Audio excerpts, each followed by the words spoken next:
Vijayawada university మంచి భవిష్యత్తు కోసం తెలుగు విద్యార్థులు ఇష్టపడే యూనివర్సిటీ. కాల్ 9059052378 9059052379. పహల్గామ్ దాడి ఎప్పుడైతే 22వ తారీఖు జరిగిందో మనం ఈ రోజు ఉంది 28వ తారీఖు.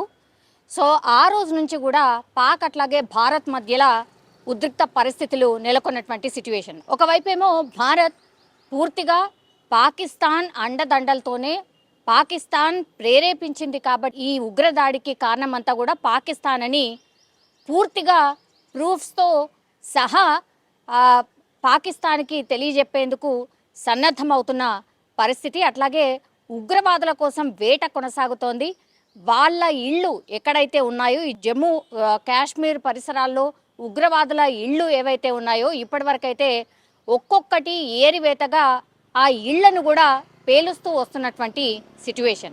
ఇంకోటి, ఈ నలుగురు ఉగ్రవాదులు ఎవరైతే ఆ రోజు కాల్పులు జరిపినరో అంటే పహల్గామ్ ఉగ్ర దాడి చేసినటువంటి నలుగురు వ్యక్తులు ఎవరైతే ఉన్నారో వాళ్ళ మీద 20 లక్షల క్యాష్ ప్రైజ్ అనౌన్స్ చేసిన పరిస్థితుల్లో ఇప్పటికి కూడా ఈ ఉగ్రవాదుల కోసం వేట కొనసాగుతున్నటువంటి పరిస్థితి అయితే కనిపిస్తోంది. ఇంకోవైపేమో ఈ బార్డర్స్ ఎల్ఓసి పిఓకి దగ్గర కూడా కవ్వింపు చర్యలకు కంటిన్యూషన్గా పాకిస్తాన్ దిగుతోంది. అంటే కాల్పులు చేస్తోంది అటు నుంచి ఇటు, అది కూడా రాత్రిపూట అర్ధరాత్రి వేళల్లో. దాన్ని కూడా మనం తిప్పి కొడుతున్న సిచ్యువేషన్ అయితే ఉంది.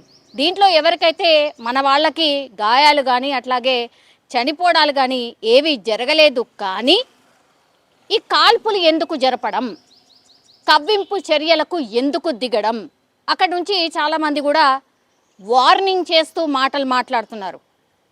అంటే డైరెక్ట్ నరేంద్ర మోడీనే టార్గెట్ చేస్తూ మాటలు మాట్లాడుతున్నారు, అమిత్ షాని టార్గెట్ చేస్తూ మాటలు మాట్లాడుతున్నారు.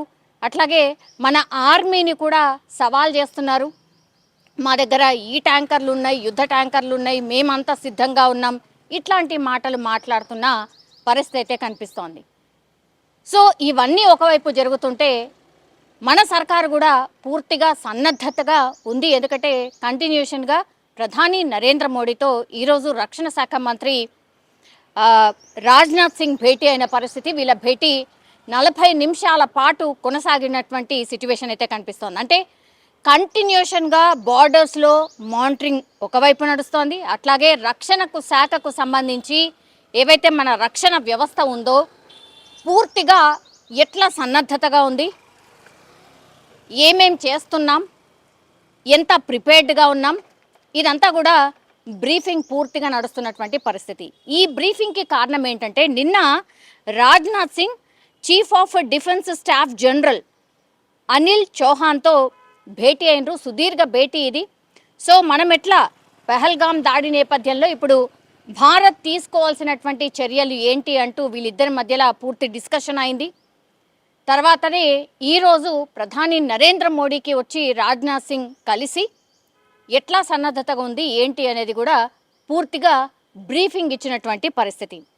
అయితే ఈ మధ్యాహ్నం మరో కీలక భేటీ కూడా జరగబోతోంది. అదేంటంటే రక్షణ వ్యవహారాలపై పార్లమెంట్ స్టాండింగ్ కమిటీ కూడా ఈరోజు భేటీ కాబోతోంది. పార్లమెంట్ హౌస్లో 3 గంటలకు ఈ సమావేశం జరగబోతోంది.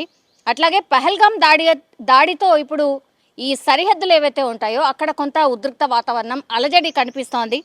భారత్ వైపు నుంచి దాడి ఉండొచ్చు అని పాకిస్తాన్ భయపడుతున్నట్టుగా, అక్కడ కొంత వీళ్ళు ప్రిపేర్డ్గా ఉన్నట్టుగా ఆ ఇన్ఫర్మేషన్ కూడా మన భారత్కి వస్తున్న పరిస్థితి కనిపిస్తోంది. సో ఇప్పుడు సరిహద్దుల్లో అదనపు బలగాల్ని పూర్తిగా మోహరించాయి. అట్లాగే ఈ తుర్కీకు చెందినటువంటి పలు C-130 హెర్క్యులస్ విమానాలు ఈ పాకిస్తాన్లో ల్యాండ్ అయినట్టుగా కూడా పూర్తిగా వార్తలు వినిపిస్తున్నాయి. ఈ విమానాల్లో సైన్యానికి అవసరమైన కార్గోను కూడా తీసుకొచ్చినట్టు పూర్తిగా ఇన్ఫర్మేషన్ అయితే అందుతున్న సిచ్యువేషన్ అయితే కనిపిస్తోంది. ఇవన్నీ ఒకెత్తైతే యూనియన్ మినిస్టర్ ఈయన కొంత కాంట్రవర్సీస్లో అప్పుడప్పుడు ఉంటూ ఉంటారు. కాబట్టి ఈయన ఎవరు అనంటే రామ్దాస్ అథేవాలా కేంద్ర మంత్రి. ఈయన కొన్ని సెన్సేషన్ కామెంట్స్ చేశారు. పహల్గామ్ దాడి ఇది పిరికిపంద చర్య, అట్లాగే 370 ఆర్టికల్ రద్దు తర్వాత పూర్తిగా జమ్మూ కాశ్మీర్ చాలా సాధారణ స్థితికి చేరుకుంటోంది. టూరిజం డెవలప్ అవుతోంది. అట్లాగే అక్కడ ఉన్నటువంటి వాళ్ళు పాపం ఉపాధి పొందుతున్నారు. వాళ్ళేదో నార్మల్గా జీవితాన్ని ఇక నార్మలైజ్ చేస్తూ వస్తున్నటువంటి టైంలో ఇది అక్కసుతో కడుపు మంటతో పాకిస్తాన్ చేసినటువంటి దాడి అంటూ మాట్లాడడమే కాక వీళ్ళకు ఒక లెసన్ కంపల్సరీ అవసరం. డెఫినెట్లీ వీళ్లకు మరోసారి సర్జికల్ స్ట్రైక్ వీళ్ళ మీద చేయాల్సిందే. సర్జికల్ స్ట్రైక్ చేస్తాము ఆర్ చెయ్యబోతున్నాము అనేలాగా మాట్లాడడం ఇప్పుడు కేంద్ర మంత్రిగా ఆయన చేసినటువంటి కామెంట్స్ ఇప్పుడు సెన్సేషనల్గా మారిపోయిన పరిస్థితి. ఈయన లోనేవాలలో మీడియాతో మాట్లాడిండు. ఒక కార్యక్రమంలో భాగంగా అక్కడికి వెళ్ళినప్పుడు ఆయన మాట్లాడిన పరిస్థితి, పాక్ ఆక్రమిత కాశ్మీర్ను తమకు తాముగా భారత్కు అప్పగించాలి, లేని పక్షంలో పాకిస్తాన్పై యుద్ధం ప్రకటించాల్సి ఉంటుంది, తరచూ ఉగ్రవాదులు దేశంలోకి చొరబడుతున్నారు, అందుకు ఉదాహరణ ఇటీవల పహల్గాంలో జరిగినటువంటి దాడి.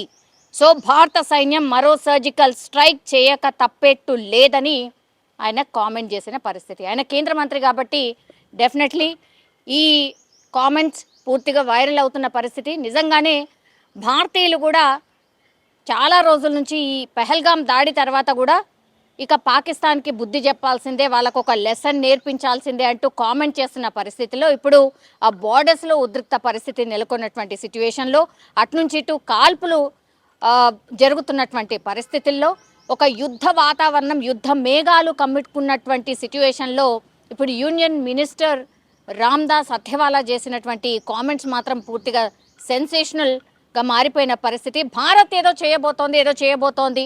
ఎందుకంటే మొన్న ప్రధాని మోడీ కూడా వార్నింగ్ చేశారు బీహార్ నుంచే, మేము ఊరుకోము, మేము ఎట్లా దెబ్బ కొడతామో మీరు ఊహకు కూడా అందదు అంటూ ఆయన్ని కామెంట్ చేసిన పరిస్థితి. అట్లాగే నిన్న మన్ కీ బాత్లో కూడా అదే చెప్పిండ్రు, భారతదేశీయుల రక్తం మరిగిపోతోంది, పహల్గాం దాడి తర్వాత పాకిస్తాన్కి బుద్ధి చెప్పాల్సిందే అని యావత్ భారతదేశం కోరుకుంటోంది అంటూ కూడా ఆయన నిన్న మన్ కీ బాత్లో చెప్పినటువంటి పరిస్థితి. ఇవన్నీ చూసి ఆ తర్వాత ఇప్పుడు రామ్దాస్ అథవాలా యూనియన్ మినిస్టర్ కేంద్ర మంత్రి చేసినటువంటి కామెంట్స్ ఇప్పుడు సెన్సేషనల్గా మారాయి. నిజంగానే సర్జికల్ స్ట్రైకా, యుద్ధమా, ఇంకోట కానీ పాకిస్తాన్కి మాత్రం ఒక లెసన్ అయితే ఉండబోతోంది అన్న సంకేతాలు ఇచ్చినట్టుగా ఇప్పుడు రామ్దాస్ అథవాలా మాట్లాడిన మాటలు అనేది కూడా చాలామంది విశ్లేషిస్తున్న పరిస్థితే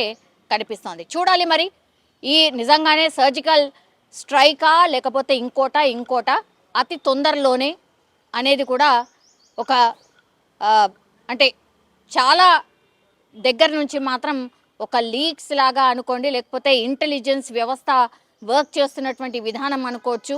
మన వాళ్ళు పూర్తిగా దీని మీద దృష్టి పెట్టినట్టుగా మాత్రం మనమైతే అర్థం చేసుకోవచ్చు.